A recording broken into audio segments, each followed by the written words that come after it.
अस्सलाम वालेकुम क्लास। उम्मीद है आप सब खैरियत से होंगे। जो आरएफ सर्किट्स का नया लेक्चर हम करने वाले हैं। और लास्ट टाइम जब हमने अपनी डिस्कशन ख़त्म की थी, हम एम्पलीफायर डिज़ाइन हमने शुरू किया हुआ है।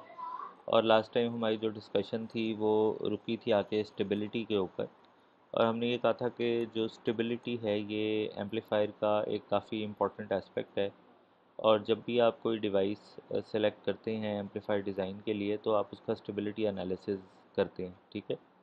और जो स्टेबिलिटी एनालिसिस है ये इस वजह से ज़रूरी होता है कि इनपुट आउटपुट इम्पीडेंस के अंदर एम्पलीफायर की कुछ ऐसी वैल्यूज़ होती हैं जिसकी वजह से अगर आप उसको स्टेबलाइज ना करें या एम्पलीफायर को कनेक्ट कर दें सोर्स और लोड के साथ, तो फिर प्रॉब्लम ये होता है कि आपका जो इनपुट है वो तो बाउंडेड होती है, एक कैलकुलेटेड डिटर्मिनिस्टिक इनपुट होती है, लेकिन Aahista Aahista with the passage of time जो एम्पलीफायर का गेन है वो बढ़ना शुरू हो जाता है और डिवाइस जो है वो सैचुरेशन में जाके और फिर डिवाइस जो है वो आपकी फेल हो जाती है, ठीक है।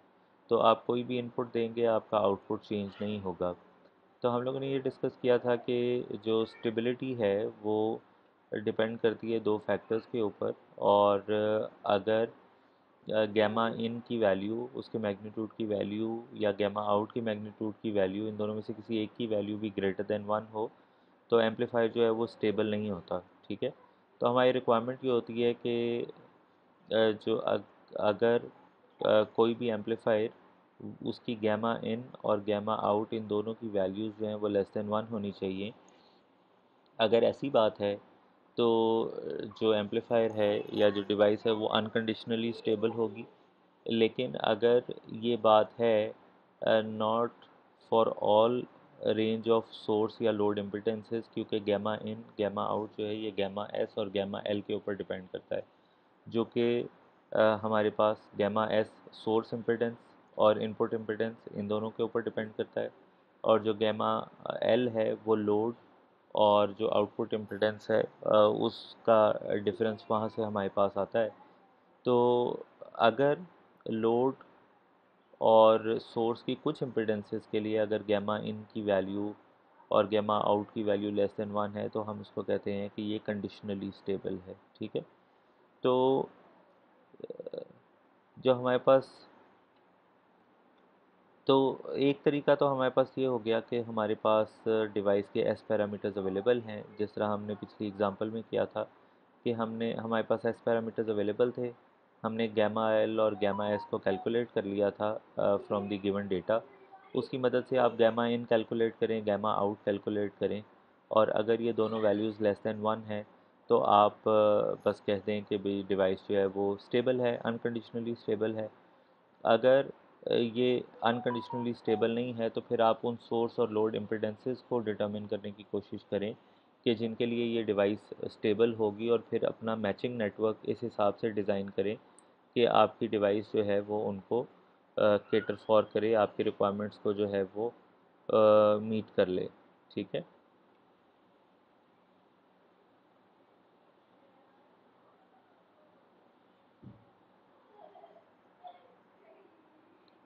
तो अगर हमारे पास इसमें एक और स्पेशल केस ये है कि हमारे पास कुछ डिवाइसेस हैं जो कि यूनिलैटरल डिवाइसेस होती हैं और जो सिर्फ फॉरवर्ड डायरेक्शन में काम करती हैं।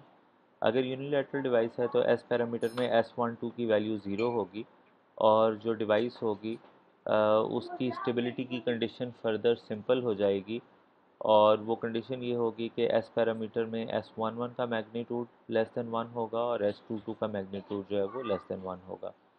उसके अलावा स्टेबिलिटी, अब हमारे पास फॉर एग्ज़ाम्पल मैंने जैसे आपको कहा कि अगर डिवाइस हमारे पास कंडीशनली स्टेबल है तो गैमा एस की और गैमा एल की क्या ऐसी वैल्यूज़ होनी चाहिए, या जेड एस और जेड एल की क्या ऐसी वैल्यूज़ होनी चाहिए कि हम ये कह सकें कि अगर हम जेड एस और जेड एल की ये पर्टिकुलर वैल्यूज़ यूज़ करेंगे तो हमारी डिवाइस जो है वो अनस्टेबल रीजन के अंदर नहीं जाएगी। इसको डिटर्मिन करने का क्या तरीका है? क्या हम एक कोई मैथमेटिकल कोड लिखें मैटलैब में, कोई मैथमेटिकल इक्वेशंस पुट करें और उनको आइटरेट करके देखें, या फिर उसका कोई और तरीका है?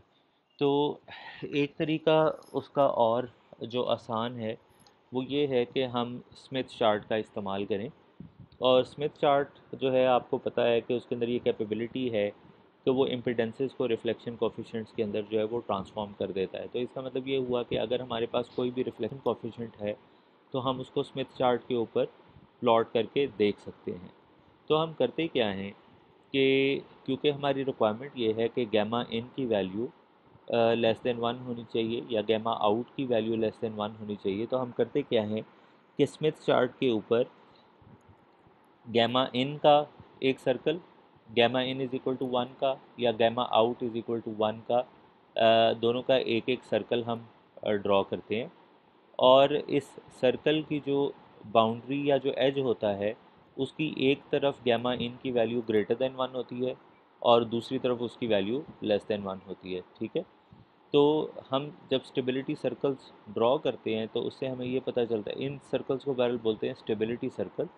और जब हम स्टेबिलिटी सर्कल्स ड्रॉ करते हैं तो फिर हमें ये पता चलता है कि गैमा एस की और गैमा एल की क्या पॉसिबल वैल्यूज़ हो सकती हैं जिसके लिए जो है हमारी डिवाइस जो है वो अनस्टेबल डिवाइस में कन्वर्ट नहीं होगी या वो अपनी स्टेबिलिटी को लूज़ नहीं करेगी। तो दो स्टेबिलिटी सर्कल्स हम ड्रॉ करते हैं, एक कहलाते हैं सोर्स स्टेबिलिटी सर्कल्स और दूसरे कहलाते हैं लोड स्टेबिलिटी सर्कल्स। एक हमें गैमा एस की वैल्यू डिटरमिन करने में हेल्प करते हैं और एक हमें गैमा एल की वैल्यू डिटरमिन करने में हेल्प करते हैं। ठीक है, हम शुरू करते हैं इस इक्वेशन से। अगर तो हमें ये बात पता है कि ऑल ऑफ द हम स्टेबिलिटी की हमारी रिक्वायरमेंट है कि all of this should be equal to 1। इसको अगर आप इसके अंदर ट्रांसफॉर्म करें, इसको आप एलसीएम लें और फिर आप क्रॉस मल्टीप्लाई करें तो आपके पास ये इक्वेशन बन जाती है। अगर हम एक टर्म डिफाइन करें डेल्टा, जो कि S11 S22 minus S12 S21 है, तो इसको अगर हम यहाँ पे सब्सटीट्यूट करें तो फिर हमारे पास फर्दर हम इस इक्वेशन को कुछ वैल्यूज़ मल्टीप्लाई डिवाइड करके हम सॉल्व कर सकते हैं और हमारे पास एक इक्वेशन निकलती है इस तरह से। ठीक है, अब ये इक्वेशन क्या है? ये इक्वेशन हमें ये बता रही है कि this is the equation of a circle. ठीक है, और जो प्लेन है इस इक्वेशन का वो गैमा एल का प्लेन है। यानी गैमा इन से अगर हम शुरू करेंगे तो वो हमें गैमा एल की वैल्यू डिटरमिन करने में हेल्प करेगा, जिसका मतलब है कि ये लोड का स्टेबिलिटी सर्कल है। सही है, तो ये जो इक्वेशन है इसमें सेंटर ऑफ द सर्कल ये है और रेडियस ऑफ द सर्कल ये है। अब अगर हमारे पास एस मैट्रिक्स है, एस पैरामीटर्स हैं, तो हम सेंटर ऑफ द सर्कल भी डिटरमिन कर सकते हैं with respect to Smith chart के सेंटर के, और हम रेडियस ऑफ द सर्कल भी डिटरमिन कर सकते हैं with respect to the Smith chart. ठीक है, तो ये जो रेडियस है हमारा, ये बाउंड्री है हमारी बिटवीन द स्टेबल और अनस्टेबल रीजन। तो जिस तरह से हमने गैमा एल के लिए ये ड्रॉ किया है, स्टेबिलिटी सर्कल्स की इक्वेशन हमने डिटरमिन की है, इसी तरह हम गैमा एस के लिए, जो कि सोर्स स्टेबिलिटी सर्कल कहलाएगा, उसकी इक्वेशन भी हम डिटरमिन कर सकते हैं bye starting gamma out is equal to 1। और जो गैमा आउट है वो गैमा एस के ऊपर डिपेंड कर रहा होगा उस केस में। तो we have two types of circles, output stability circle या load stability circle, and we have input stability circle या सोर्स स्टेबिलिटी सर्कल। ठीक है, और जो इनपुट स्टेबिलिटी सर्कल हैं या जो सोर्स स्टेबिलिटी सर्कल हैं वो गैमा आउट की वैल्यू के ऊपर डिपेंडेंट होते हैं, और जो लोड स्टेबिलिटी सर्कल्स हैं वो गैमा इन की वैल्यू के ऊपर डिपेंडेंट होते हैं। और उनकी जो जब हम सर्कल ड्रॉ करते हैं तो उसकी एक साइड के ऊपर हमारा स्टेबल रीजन होता है और एक साइड पे हमारा अनस्टेबल रीजन होता है। तो अगर क्या हमें स्टेबिलिटी सर्कल ड्रॉ करने की ज़रूरत है या नहीं है, इसके लिए जो पहला काम हमें करना है वो हमें जो भी हम डिवाइस सेलेक्ट करेंगे उसकी स्टेबिलिटी को चेक करना है। तो मैंने आपको बताया कि एक तो स्टेबिलिटी चेक करने का तरीका ये है कि हम ये देखें कि हमने डिवाइस को किस जगह पे कनेक्ट करना है, वहाँ पे हमें लोड इम्पिडेंस का पता हो, सोर्स इम्पिडेंस का पता हो, तो हम वहाँ से गैमा एस और गैमा एल कैलकुलेट करें और फिर हम उनकी मदद से गैमा इन और गैमा आउट कैलकुलेट करें। लेकिन इन्हीं चीज़ों को एडअप करके कुछ और तरीक़ाकार भी इम्प्लीमेंट किया गया है। और उसमें हम क्या करते हैं, उसमें हम ये करते हैं कि हमारे पास दो टेस्ट्स हैं। एक टेस्ट कहलाता है के टेस्ट, जिसको हम रॉलेट्स कंडीशन कहते हैं, और दूसरा टेस्ट हमारे पास कहलाता है डेल्टा टेस्ट। तो ये जो पूरा टेस्ट है इसको हम के डेल्टा टेस्ट बोलते हैं। और कंडीशन ऑफ स्टेबिलिटी हमारे पास ये है कि अगर के की वैल्यू ग्रेटर देन 1 हो और डेल्टा की वैल्यू लेस देन 1 हो, तो फिर हमारे पास डिवाइस जो है वो अनकंडीशनली स्टेबल है। लेकिन अगर ऐसा नहीं है, जिसका मतलब ये हुआ कि डिवाइस हमारे पास स्टेबल नहीं है, तो फिर हम इस कंडीशन पे आ जाएंगे, जिसका मतलब है कि इफ़ के डेल्टा टेस्ट फेल्स, तो फिर हम क्या काम करते हैं, then we need to use stability circles. और फिर हम उस स्टेबिलिटी सर्कल पे देखेंगे कि हम गैमा एस या गैमा एल की कौन सी वैल्यूज़ यूज़ कर सकते हैं। गैमा एस और गैमा एल की जो भी वैल्यू हम यूज़ करेंगे वो हमारी रिक्वायर्ड सोर्स या लोड इम्पिडेंस होगी, ठीक है। और फिर हम उस इम्पिडेंस के लिए एम्पलीफायर को डिज़ाइन करेंगे, और अगर वो इम्पिडेंस हमारे पास अवेलेबल नहीं है तो फिर हम एक मैचिंग नेटवर्क जो है वो मैचिंग नेटवर्क का हम बनाएंगे, दादी जान मैचिंग नेटवर्क बनाएंगे, जो कि हमें स्टेबिलिटी प्रोवाइड करेगा। इसी तरह जिस तरह के डेल्टा टेस्ट है, तो इसी तरह हमारे पास एक म्यू टेस्ट है, जो कि एक सिंगल कंडीशन है स्टेबिलिटी को चेक करने की। और म्यू टेस्ट में अगेन हम एस पैरामीटर्स का इस्तेमाल करते हैं, और अगर एस पैरामीटर्स की वैल्यू ग्रेटर देन 1 है तो हम कह देते हैं कि हमारी डिवाइस जो है वो स्टेबल है। जितनी ज़्यादा वैल्यू होगी म्यू की, उतनी ज़्यादा डिवाइस स्टेबल होगी। इसमें एक इम्पॉर्टेंट बात यह है कि क्योंकि सारे के सारे एस पैरामीटर्स हमने पहले भी डिस्कस किया कि फ्रीक्वेंसी डिपेंडेंट होते हैं, तो इसका मतलब है कि स्टेबिलिटी भी फ्रीक्वेंसी डिपेंडेंट है। अब से फॉर एग्ज़ाम्पल, अब मैं ये बात कर रहा था कि हमने के और डेल्टा टेस्ट अप्लाई किया, और हमें ये पता चला कि जो के डेल्टा टेस्ट है वो फेल हो गया, हमें ये पता चल गया कि डिवाइस जो है वो स्टेबल नहीं है। तो अब हम क्या करेंगे कि जो जो इक्वेशंस हमने ड्रॉ किए हैं, जो इवेल्यूएट किए हैं, यार पता नहीं, अब मैं काम अपना कर रहा हूँ।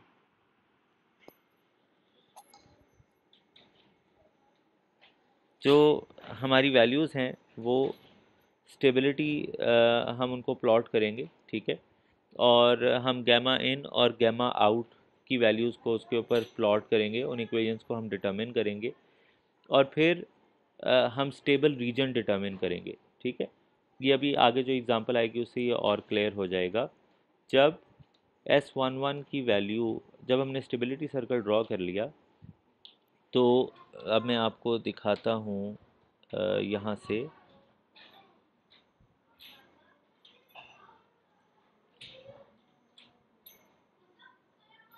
कि जब हमने स्टेबिलिटी सर्कल ड्रॉ कर लिया तो फिर हम देखेंगे अपने स्मिथ चार्ट को। जी, जब हमने स्मिथ चार्ट के ऊपर स्टेबिलिटी सर्कल को ड्रॉ किया, तो ये हमारा स्मिथ चार्ट है और ये हमारा स्टेबिलिटी सर्कल है, ठीक है। इस यहाँ पे हमने लोड की स्टेबिलिटी डिटरमिन करने की कोशिश करें, ठीक है। और अपेरेंटली जब हमने के डेल्टा टेस्ट उसमें अप्लाई किया, तो हमारा जो है वो स्टेबिलिटी टेस्ट फेल हो गया। उसके बाद हमने क्या किया, अपनी रिक्वायर्ड फ्रीक्वेंसी के लिए हमने एक लोड स्टेबिलिटी सर्कल ड्रॉ कर लिया। अब अगर आप देखें तो स्टेबिलिटी सर्कल ये एक है, लेकिन अगर इस तस्वीर को देखें और इस तस्वीर को देखें, तो इन दोनों तस्वीरों में जो स्टेबल रीजन है, एक में ये वाला ग्रे पार्ट स्टेबल रीजन के तौर पे आइडेंटिफाई किया गया, लेकिन इस तस्वीर में ये वाला पार्ट। अब आप ये देखिए कि ये जो सारी बाउंड्री है, ये वाली सारी boundary, this is gamma in is equal to 1, ठीक है। अब ये कैसे पता चलेगा कि ग्रेटर देन 1 पे हम यहाँ होंगे या लेस देन 1 पे हम यहाँ होंगे? ये इस बात के ऊपर डिपेंड करता है कि ये इस बात के ऊपर डिपेंड करता है कि हमारे S11 की वैल्यू क्या है, ठीक है। और आप ये देखिए कि अगर हमारे पास S11 की वैल्यू इज़ लेस देन 1, तो फिर Smith chart exterior to the stability circle is usable, ठीक है। लेकिन अगर S11 की वैल्यू ग्रेटर देन 1 है, तो फिर स्मिथ चार्ट का reason inside the stability circle is usable. कहने का मतलब ये है कि इफ़ वी हैव S11 की वैल्यू लेस देन 1 तो फिर this is the one that we are going to use, ठीक है। लेकिन इफ़ S11 की वैल्यू ग्रेटर देन 1 है तो फिर this is the part that we are going to use. अब आप ये देखिए कि यहाँ पे देर आर वेरी स्मॉल या less number of options of impedance जो कि हम इस्तेमाल कर सकते हैं, लेकिन अगर हमारे पास ये कंडीशन है तो फिर there are lot more possibilities. तो आप ये देखिए कि S11 की वैल्यू वैसे भी लेस देन 1 होना हमारे लिए फ़ायदे की बात है, और क्योंकि we do not want any reflections. अगर S11 की वैल्यू ग्रेटर देन 1 होगी तो वैसे ही हमारे रिफ्लेक्शन कोफिशिएंट्स जो हैं वो काफ़ी हाई होंगे। लेकिन इसका ये मतलब नहीं है कि वो डिवाइस जो है वो एक यूजेबल डिवाइस नहीं है, ऑल्दो कि there is very small very limited number of possibilities जो कि हम इस्तेमाल कर सकते हैं। अब हम एक एग्ज़ाम्पल देखते हैं जो कि ट्रांजिस्टर स्टेबिलिटी के लिए है, एंड दैट एग्ज़ाम्पल इज़ 12.2। और इसमें अगर आप देखिए तो वी हैव एस पैरामीटर्स। अब S11 की वैल्यू वी नो कि इसका मैग्नीट्यूड लेस देन 1 है, ठीक है। डिवाइस जो है this is not a unilateral device लेकिन क्लोज टू यूनिलैटरल, क्योंकि S12 की वैल्यू काफ़ी स्मॉल है, that is close to zero. अब हमने क्या किया, हमने के और डेल्टा टेस्ट इसके ऊपर अप्लाई किया। के की वैल्यू ग्रेटर देन 1 होनी चाहिए एंड डेल्टा की वैल्यू लेस देन 1 होनी चाहिए। डेल्टा की वैल्यू तो लेस देन 1 है लेकिन के की वैल्यू ग्रेटर देन 1 नहीं है, जिसका मतलब है कि device is not unconditionally stable, this is only conditionally stable. It would be a stable device for only few number of limited number of options या for a selected possible set of gamma s and gamma l। अगर आप mu test की बात करें तो mu test की value हमारे पास 0.678 आई है। अगेन ये भी इंस्टेबिलिटी को इंडिकेट कर रही है क्योंकि ये वैल्यू भी ग्रेटर देन 1 होनी चाहिए थी। अब जब हमने गैमा एल और गैमा एस इनको जब हमने डिटर्मिन करना है तो हम लोड और सोर्स स्टेबिलिटी सर्कल्स ड्रॉ करेंगे। इक्वेशंस हम ऑलरेडी देख चुके हैं, सी एल और आर एल, सी एस और आर एस। अगर आप सेंटर देखें तो the centre is 1.59 eight an angle of 132 degrees. यहाँ पे अगर हम 132 डिग्रीज एंगल डिटर्मिन करें तो this is somewhere over here 132 degrees, ठीक है। तो इसका मतलब है कि हमें यहाँ पे एक लाइन ड्रॉ करनी है। उस लाइन की लेंथ कितनी होनी चाहिए, उस लाइन की लेंथ जो स्मिथ चार्ट के नीचे स्केल गिवन होगा उसके ऊपर लाइन की लेंथ होनी चाहिए 1.59। तो हम अगर सेंटर के ऊपर अपनी प्रकार रखेंगे और स्केल रखेंगे जो कि 132 डिग्रीज में से पास कर रहा है, और अगर लेंथ हमारे पास 1.59 होगी जो कि हमारे पास स्मिथ चार्ट के रिलेटिव स्केल से आएगी, तो ये हमारे पास सेंटर पॉइंट आ जाएगा उसका। फर्दर ऑन अगर हम रेडियस को देखें तो रेडियस की वैल्यू है 0.915। अगेन जो स्मिथ चार्ट का रिलेटिव स्केल होता है नीचे दिया हुआ, उसके ऊपर हम प्रकार रखेंगे, 0.915 की वैल्यू लेंगे और यहाँ से हम एक दायरा खींच देंगे, ठीक है। अब ये हमारा लोड स्टेबिलिटी सर्कल हो गया। इसी तरह से जो सोर्स स्टेबिलिटी सर्कल है उसको भी यहाँ पे हमने ड्रॉ किया हुआ है, ठीक है। अब हमने फैसला करना है S11 और S22 की वैल्यूज़ पे, जो कि हमें ये बताता है कि if S11 and S22, S11 load के लिए काम आएगा, S22 सोर्स के लिए काम आएगा। अगर हमारे पास S11 की वैल्यू लेस देन 1 है तो इसका मतलब ये हुआ कि all the Smith chart which is external to the stability circle that is usable. और अगर S22 की वैल्यू भी लेस देन 1 है तो again all the Smith chart which is external to this is usable. तो ये दोनों हमारे पास अनस्टेबल रीजन्स हैं। हमें सिर्फ ये देखना है कि लोड या सोर्स की जो इम्पिडेंस है जब हम उसको रिफ्लेक्शन कोफिशिएंट में कन्वर्ट करें तो उसकी वैल्यू यहाँ पे कहीं ना आ रही हो, इन दो रीजन्स में ना आ रही हो। अगर इसके बाहर कहीं भी हमारे पास वैल्यू आती है तो इसका मतलब है कि हम इसको इस्तेमाल कर सकते हैं। तो इसका मतलब ये हुआ कि अगर हम डिवाइस सिलेक्ट कर रहे हैं, यानी मैं इसको ख़त्म करता हूँ और बस समराइज़ करता हूँ।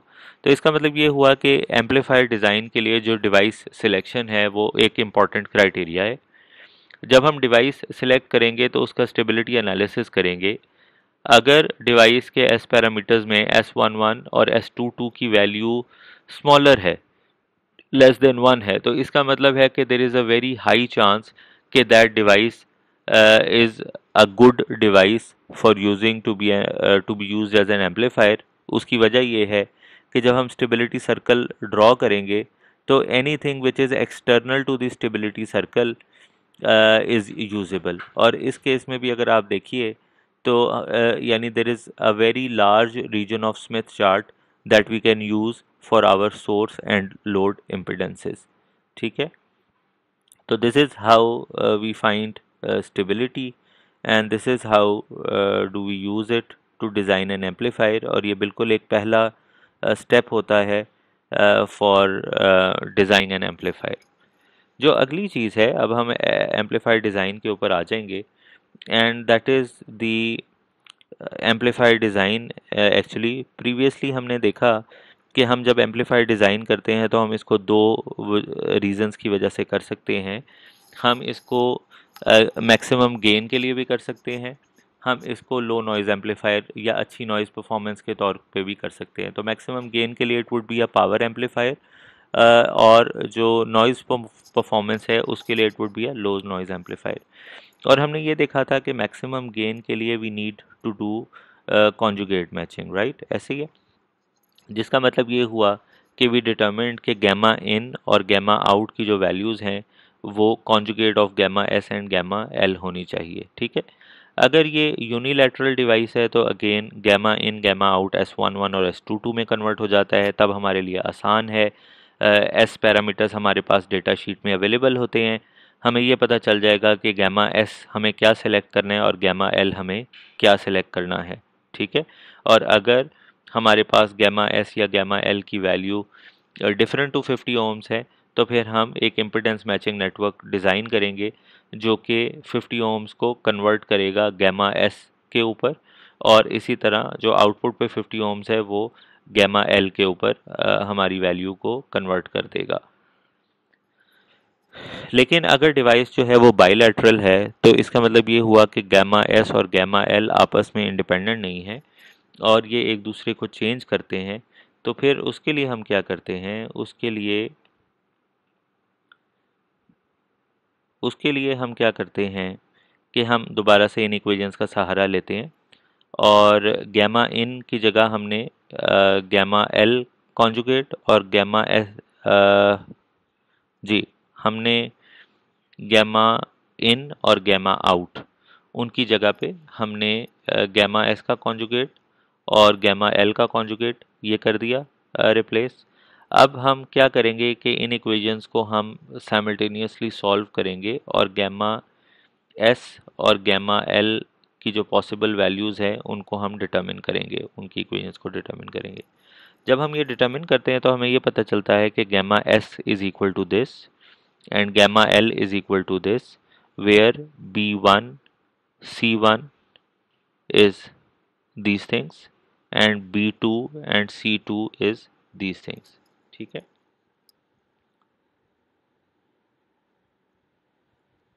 तो इसका मतलब ये हुआ कि हमें गैमा एस और गैमा एल की वैल्यू एस पैरामीटर से पता चल जाती है कॉन्जुगेट मैचिंग के लिए, रिगार्डलेस कि वो डिवाइस यूनिलैटरल है या बाइलैटरल है। अब हम एक एग्जांपल देखते हैं कि कॉन्जुगेटली मैच्ड एम्पलीफायर डिज़ाइन अगर हमने करना है तो उसके लिए क्या क्या स्टेप्स होंगे। ये हमारे पास एक डिवाइस है 4 गीगाहर्ट्ज़ के ऊपर।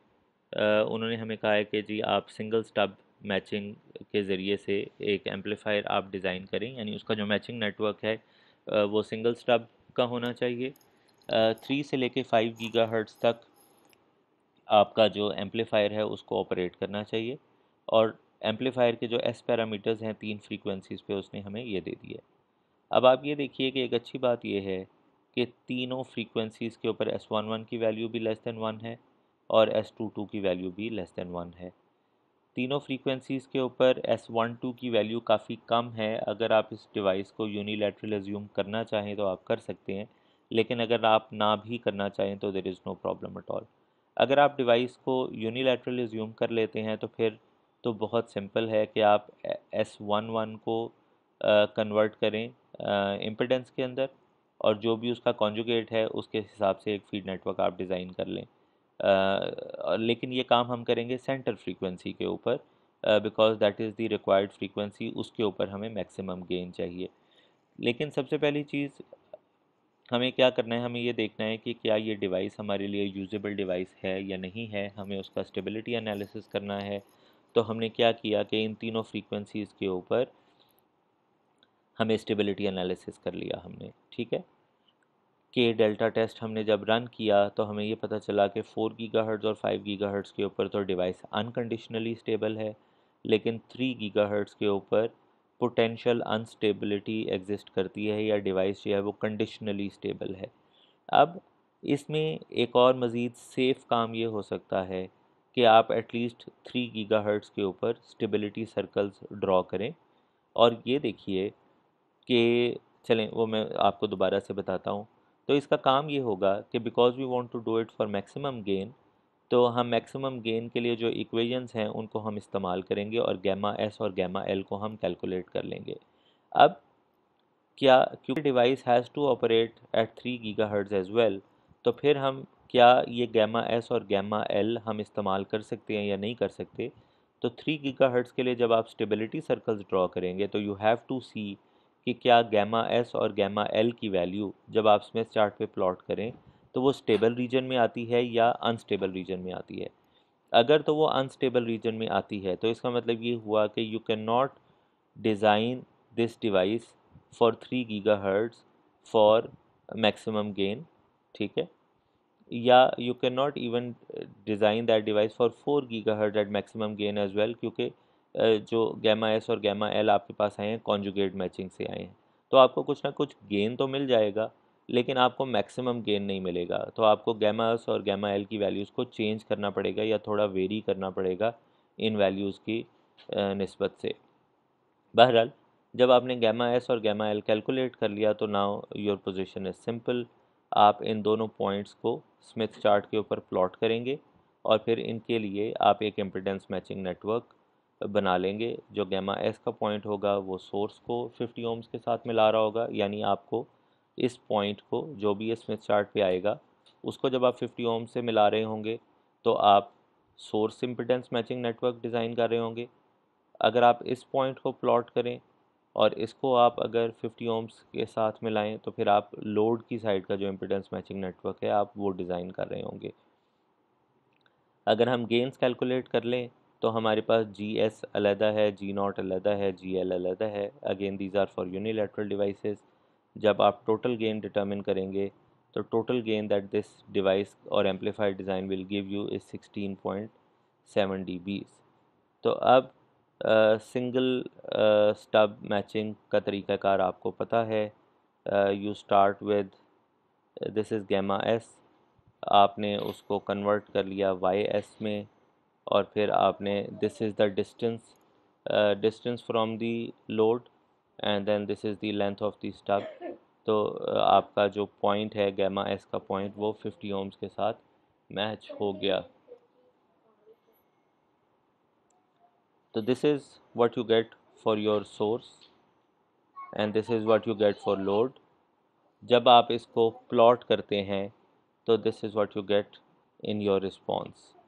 तो device is perfectly matched at 4 gigahertz and it is giving you maximum gain which is 16.7 dBs for your 4 gigahertz।